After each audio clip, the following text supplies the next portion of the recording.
excited to get started, staying in touch with the team over the break and holidays. They're excited to come back. They're glad that we have a schedule, at least something online now. We're working on, maybe adding a few games and getting ready, but I think the excitement level's there. This is similar to when you start in the fall. You kind of get excited and you're playing outside people. But it's also completely different because we won't play for 2 months.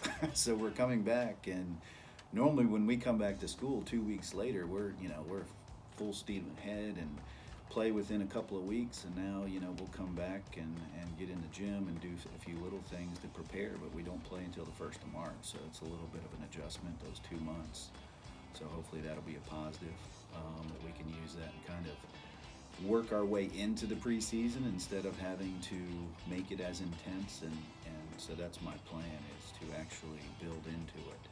Maybe go a couple of times a week, work into 3 times a week, and then by the time we get near the end of February and getting ready to start play, then we can get into a normal 5 or 6 days a week of playing and practicing, and not have to do it all in 2 weeks. So I'm actually excited about that part.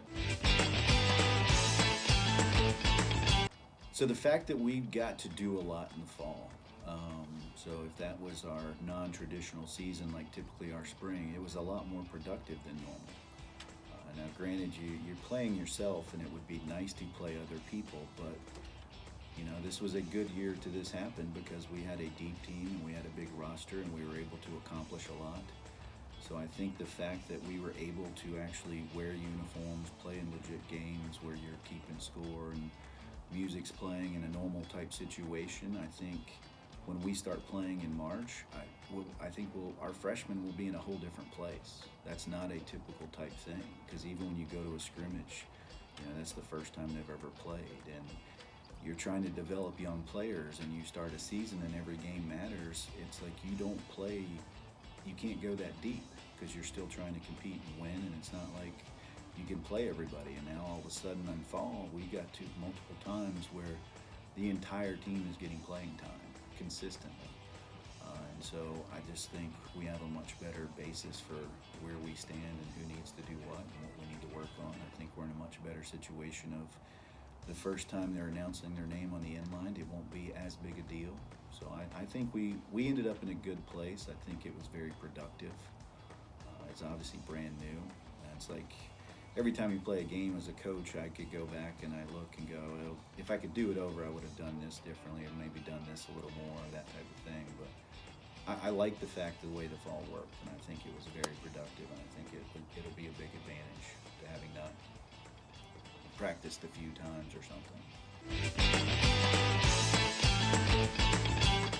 So just the freshmen in general, I think it puts them in a much better position. Normally you'd come in, and I've repeated several times, we get 2 weeks of practice and you start playing. So freshmen and young players, it's always a huge learning curve. So I think the learning curve has really helped them because now they've got an entire semester. Coming into the season, we didn't have, we're an extremely young team, very few returners. We knew a couple of positions that definitely were going to have to be driven by a new player. And so I think, we definitely have some young players that have the talent and the ability to step in. Erin Gray has really shown herself to be a good defensive specialist, being the libero. And we have a lot of other players, Emma Nash, Lainey Oots, and I'll forget somebody and leave somebody off, but Mackenzie Compton's come in and done a great job as a setter.